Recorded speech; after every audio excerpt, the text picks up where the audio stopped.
Olá, pessoal, tudo jóia? Começando para você aqui na telinha da TV Alba, mais um OAB na TV. Você já sabe da novidade, né? Mostra aí, porque a gente está com um novo estúdio, um novo cenário e hoje, especialmente, duas convidadas para brilhantar aqui o nosso programa, trazendo para você que está em casa muito conteúdo. Deixa eu apresentar. Aqui ao meu lado está a Renata Deiró. Renata, gente, é presidente da Comissão de Proteção aos Direitos da Mulher e também conselheira seccional. E ali ao lado da Renata, a Camila Carneiro, presidente da Comissão da Igualdade Racial. Já deu para perceber o tema, né? Muito bacana, muito importante. Quero que você que está em casa interaja com a gente, entre aí nas redes sociais, mandem perguntas, sugiram temas, porque aqui estamos à disposição, né, meninas? Com certeza, com certeza.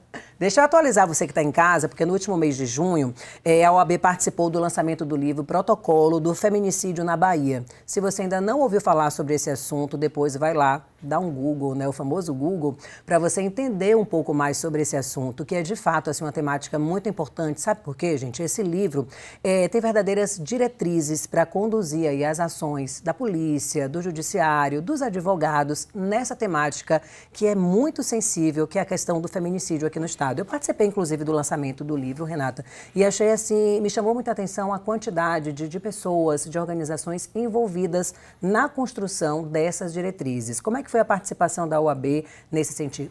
Então, em 2019, né, foi criado um grupo de trabalho, né? A lei do feminicídio é uma lei que criou, né, essa questão da qualificadora do feminicídio em 2015.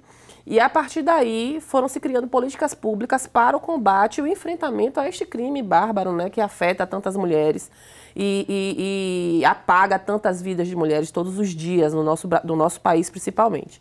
E em 2019, a Secretaria de Políticas para as Mulheres do Estado da Bahia criou um grupo de trabalho. E esse grupo de trabalho, ele basicamente reúne todos os órgãos que, de alguma forma, vão lidar com essa questão do enfrentamento ao feminicídio. Então, foram convidados para participar, nós nos reunimos durante um ano. Sim. Então, Ministério Público, Corpo de Bombeiros, Polícia Civil, Polícia Militar, Defensoria Pública e a OAB, que é justamente essa representação da sociedade civil diante desses órgãos da institucionalidade que vão lidar com esse feminicídio. Então, a OAB ela participou ativamente da construção desse protocolo. Eu trouxe aqui até para a gente reviver, mostrar novamente. Não é um livro apenas, né? É um manual mesmo, né? Aqui diz exatamente o que se deve fazer, o que cada órgão deve fazer para enfrentar esse crime, né? Prevenir e combater, investigar, punir, julgar os agressores de feminicídio.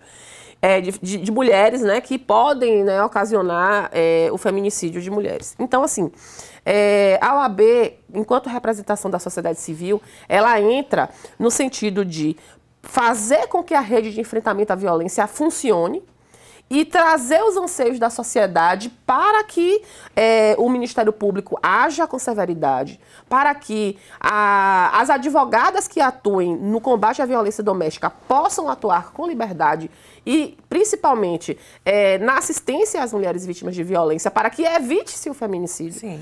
E trazer essa ideia de que, sem ouvir e sem saber quais são os verdadeiros anseios da sociedade, a gente não consegue enfrentar esse crime tão bárbaro. Conduzir também, né, instruir os advogados, os policiais, né, na abordagem ali, no atendimento a essas mulheres. E, Camila, eu estava até fazendo uma matéria aqui na TV e aí traz um recorte, né, do perfil dessas mulheres que são agredidas, né, de como é que acontece esse crime. E, de forma geral, são mulheres negras, né, elas são vitimadas em casa com arma branca e muitas vezes, a maioria dos casos, pelos próprios companheiros. Então, trazendo aí para o seu recorte, né, você que integra aí a Comissão da Igualdade Racial, como é que tem que ser esse cuidado mais específico, principalmente para as mulheres negras? A gente costuma dizer que política pública para a mulher negra, ela precisa ser pensada com muito cuidado. Porque nós somos a maioria, né? E apesar de nós sermos a maioria da população, nós não espelhamos dentro da realidade da sociedade, além da ocupação dos espaços de poder, obviamente, né? Os privilégios que são dados à sociedade como um todo e às outras mulheres que não são negras. E a gente perpassa por uma questão que vem desde o processo de escolarização, ao processo, né, de acesso às políticas públicas de saúde, às políticas públicas, né, sociais, aos acessos às políticas públicas de cuidados específicos, especiais, acesso à informação, principalmente. Então, a gente tem uma dificuldade muito grande de dar informação a essas mulheres, né, até para que elas possam, com conhecimento, se proteger, também se prevenir. Então, existe uma dificuldade muito grande, e eu costumo dizer o tempo todo que mulher bem informada é mulher empoderada, e quando a mulher ela está bem informada e ela está no poder daquela informação, ela consegue também contribuir para esse enfrentamento. A sociedade que é machista, patriarcal, misógina e racista, ela não nos dá, enquanto mulheres negras, a possibilidade do avanço. Então, como a gente não consegue avançar e a gente não tem acesso à informação, a gente fica dentro daquela estrutura, né? Porque o machismo e o racismo ele é estrutural, então a gente fica dentro daquela estrutura engessada, porque a gente não tem acesso ao que está, falávamos ao há redor. pouco aqui, né, nos bastidores sobre isso. Não basta dizer que a mulher negra tem que ocupar aquele lugar, mas dar possibilidades, dar capacitação, né, igual para a mulher negra e a mulher branca, para que ela chegue lá. E aí a gente não estaria aqui discutindo todas essas questões, né, de cota, de oportunidade, de vaga e desse tratamento especial, porque seríamos sim, seremos todas iguais, né, independente da raça. Renata, eu estava lendo um pouco mais a respeito do protocolo. Às vezes você que está em casa pensa, né, e de fato é um protocolo técnico, mas na prática, né, como é que você imagina já a colheita, os reflexos, os frutos desse tão importante livro no dia a dia mesmo da nossa sociedade? Não, eu acredito que a partir da utilização desse documento, da correta utilização desse documento, a gente vai evitar falhas e buracos no atendimento às mulheres vítimas de violência ou tentativas de feminicídio ou feminicídios consumados.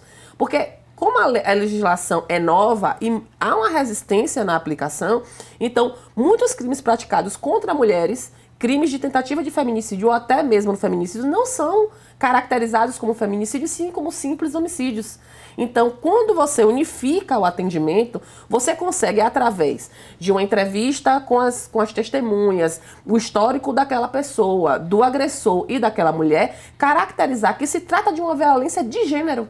E que, sendo uma violência de gênero, o tratamento é diferente, o crime imputado, aquela conduta é diferente também. Então, acho que, na prática, a gente vai ter um avanço muito grande, porque quando a Polícia Civil chegar a um local de um crime, quando os corpos de bombeiros identificar um local de crime, quando a Polícia Militar for chamada para uma situação, já vai com um olhar de que ali pode se tratar de uma violência de gênero e ali pode se tratar de uma tentativa de feminicídio ou um possível feminicídio. E aí vai ter a condução padrão, uma condução Renata, padronizada. Exatamente. Exatamente. É importante a gente falar, gente, a respeito dessa temática, porque quando uma mulher ela é vítima de violência, a família inteira, né, está sendo vítima. A gente está trazendo aqui esse recorte, né, de como lidar com as mulheres, como lidar com a questão de feminicídio, e não pense que é uma temática, já que tem 3 mulheres aqui falando apenas especificamente para as mulheres, mas para mudar a visão desse homem, né? Para mudar a formação desse homem. E aí eu não falo o homem que pensa em bater uma mulher, mas aquele colega de trabalho que às vezes deixa de falar, né, que se omite em dizer, em chamar a atenção do amigo quando ele xinga, quando ele fala alto, quando ele menospreza a mulher. E aí nesse retrato, nesse cenário, eu vi que no livro também tem questões deste tipo, né, de conscientização da sociedade, né, Renata, com palestras e com tudo mais que aconteceu na construção e que segue acontecendo, inclusive com o Julho das Pretas. Conta um pouquinho pra gente.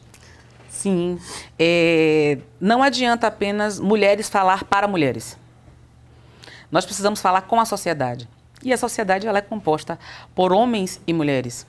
Então, os homens precisam estar aliados e eles precisam criar a conscientização de que precisa fazer um trabalho, inclusive, de repensar a masculinidade, de repensar todo o projeto, né, de construção do que é ser homem, de pensar a construção da sociedade, de como a sociedade trouxe até agora a estrutura e a gente mudar, né, essa engrenagem, a gente girar a roda para um outro caminho, para um outro lado, para que a gente possa fazer uma sociedade mais equitativa, mais igualitária e uma sociedade literalmente de paz, né, para que a gente possa ficar em paz. Porque o grande medo da mulher, na verdade, é justamente não estar em paz.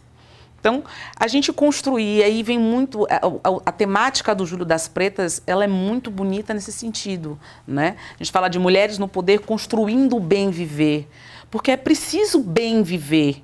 E para bem viver, a gente precisa também não ter medo de morrer.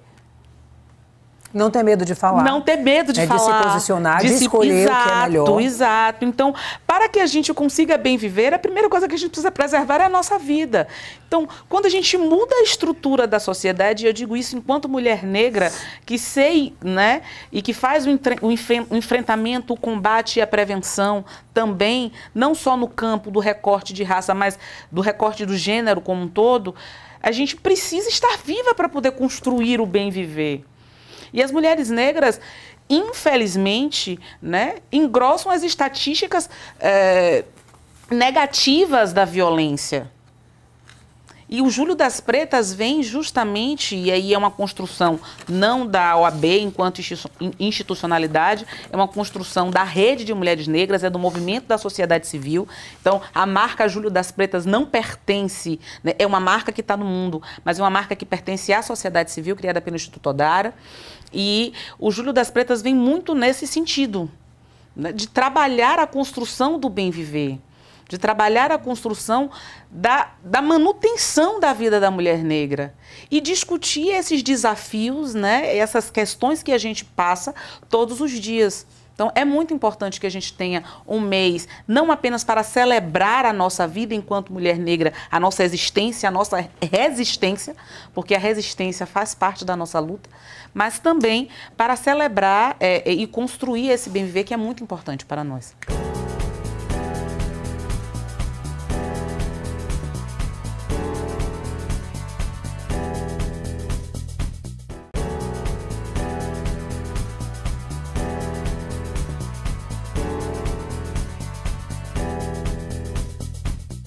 Voltamos, minha gente. Seja bem-vindo, você que ligou aí sua TV agora na nossa TV Alba, canal 12.2, aberto. Lembrando para você também que a nossa programação está disponível no YouTube, nas nossas redes sociais. Se você não conhece ainda, vá lá, siga, participe, sugira temas, sugira entrevistas, que a gente adora essa interatividade, tá? Se você ligou agora, então deixa eu apresentar quem está comigo hoje. Doutora Renata Deiró, ela que é presidente da Comissão de Proteção aos Direitos da Mulher e também é conselheira seccional, e a Camila Carneiro, que é presidente da Comissão de Igualdade Racial. A gente estava falando aqui desde o início do programa sobre o protocolo do feminicídio na Bahia. É um livro, né, com diretrizes aí importantíssimas sobre essa temática. Estamos falando também sobre o Júlio das Pretas. Dia 25 de julho vai ter caminhada.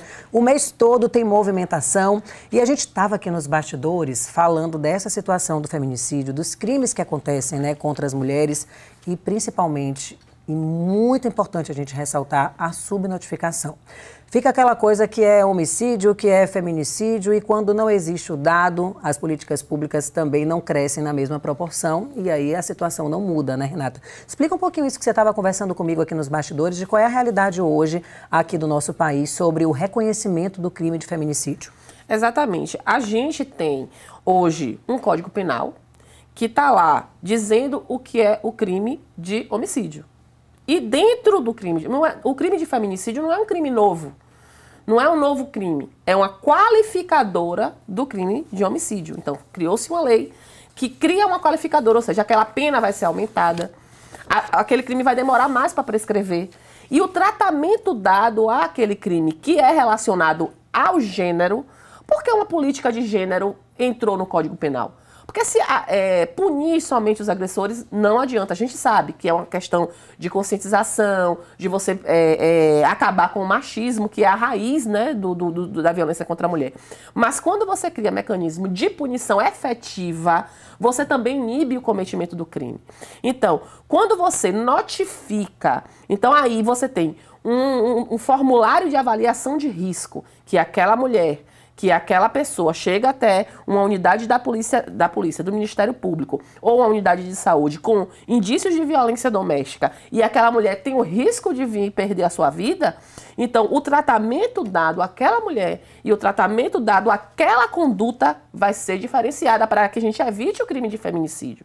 Então, notificar corretamente o crime de feminicídio é um passo importante para combater o feminicídio, porque a gente vai entender que aquela é uma violência de gênero, entender que aquela mulher corre o risco de ser morta e aí sim adotar mecanismos e políticas efetivas para combater esse crime. Eu achei interessante o exemplo que você deu da mulher que utilizou o carro por aplicativo. Exatamente. E que ali, se fosse um homem, não teria aconteceria. Feito, né? Então, em muitos casos, é de difícil apuração. Ou seja, quando você tem uma polícia capacitada, um Ministério Público atento, uma defensoria pública que vai dar uma assistência, um advogado ou uma advogada que vai dar um olhar, você pega uma situação, por exemplo, de uma mulher que pegou um carro de aplicativo, ela se deslocou, ela solicitou,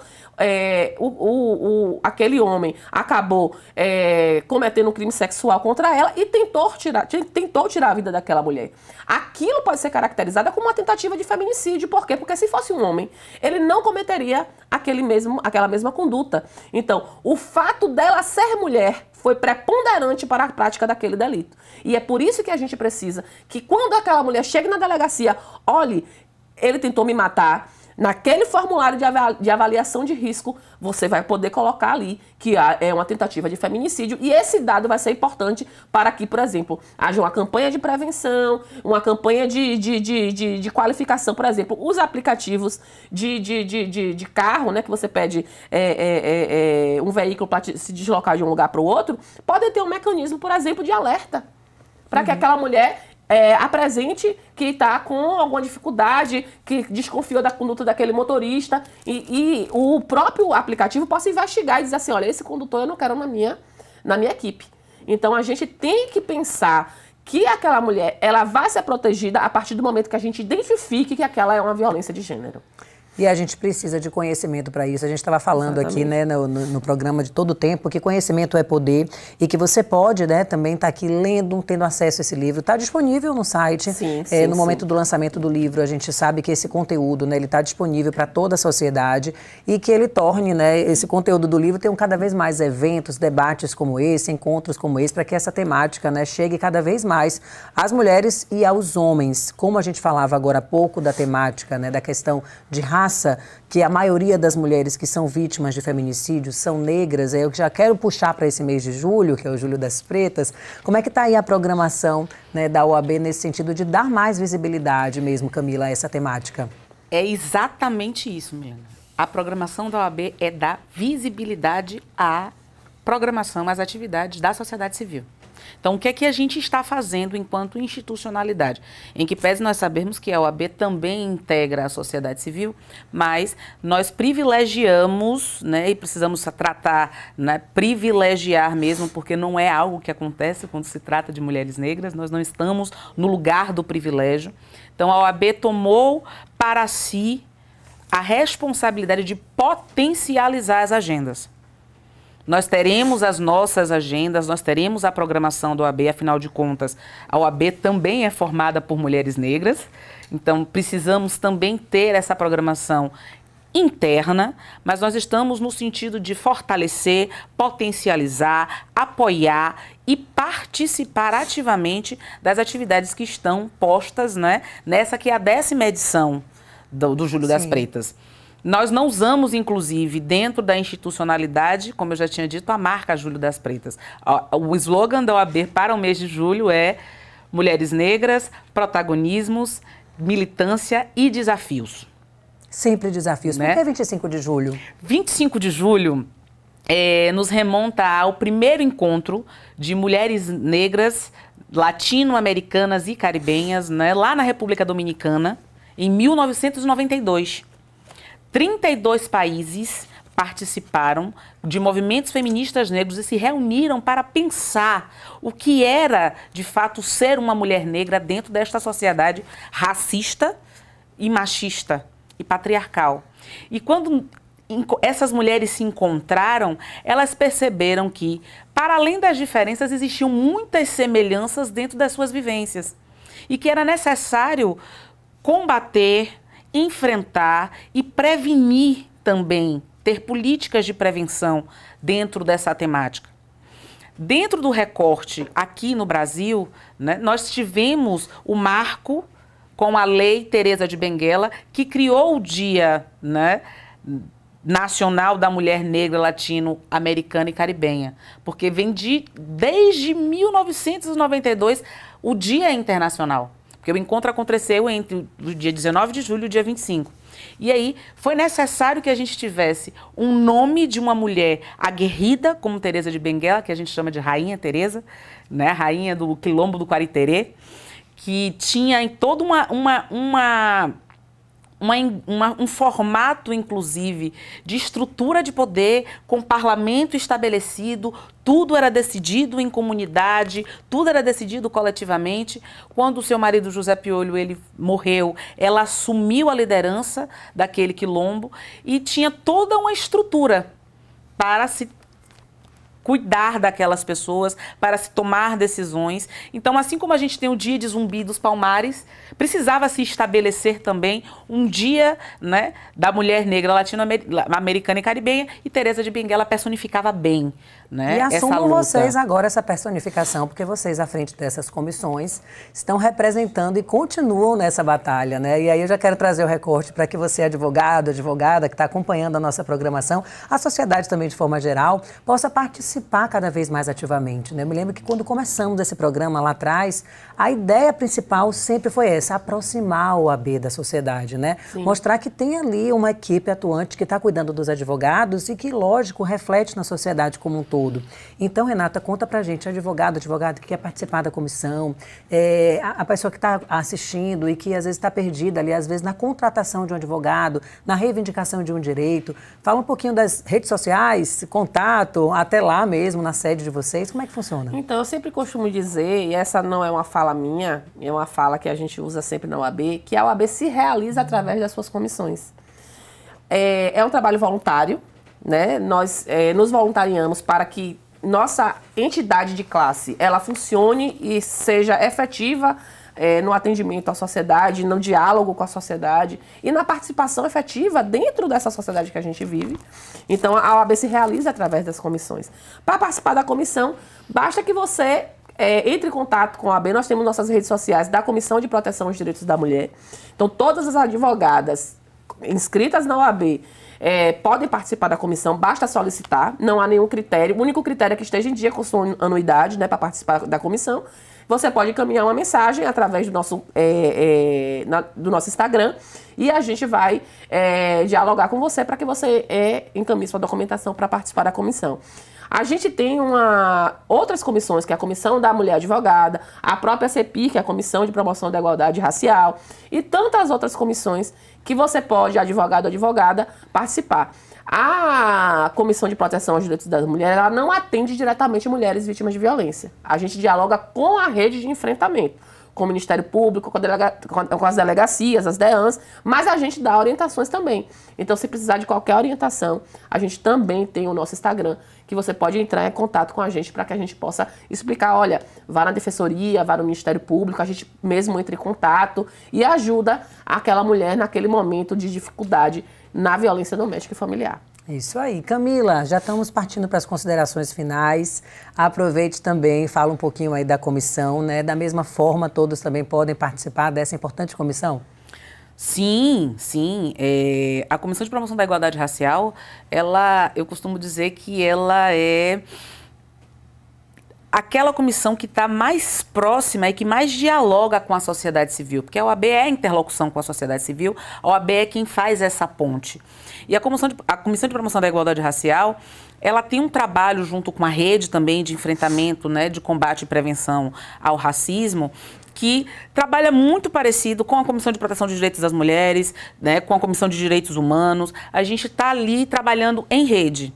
E a gente pode ser, sim, essa porta de entrada para dar esse suporte, dar esse encaminhamento. Então, é muito importante que não só apenas advogados e advogadas negras, mas advogados indígenas, advogados quilombolas, participem da Comissão de Promoção da Igualdade Racial, porque é através da equidade racial que a gente vai mudando a estrutura da sociedade.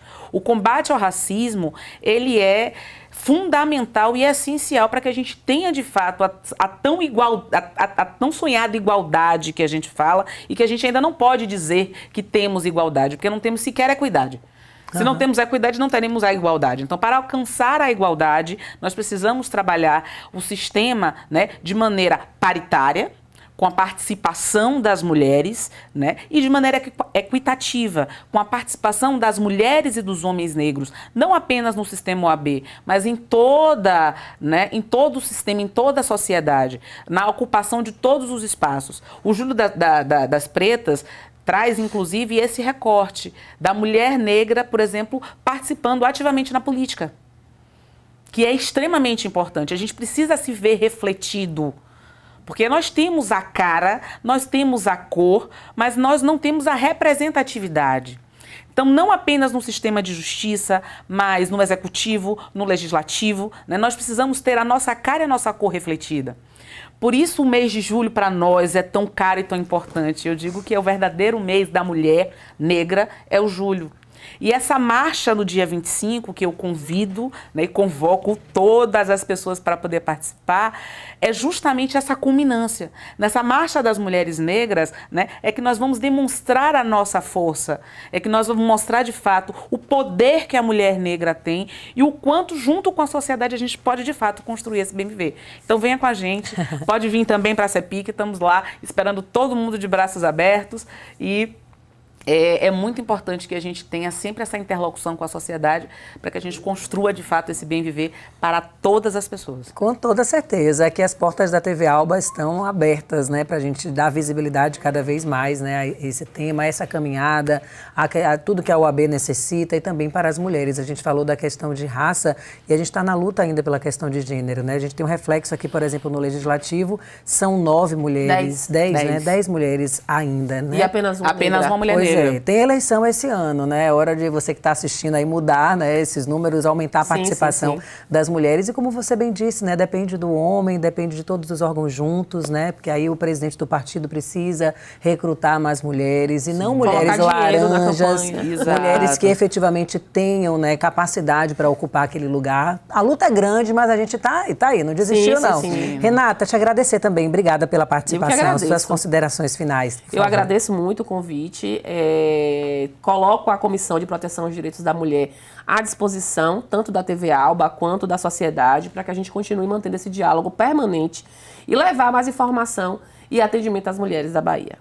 Exatamente. Você que está aí acompanhando a nossa programação, que quiser rever o nosso programa, está aqui na tela os horários de reprise. Fique ligado. A sugestão de temas também é muito bem-vinda. A gente vai ficando por aqui agradecendo a sua companhia, o seu carinho, sua audiência. Semana que vem tem mais, tá? Tchau, tchau.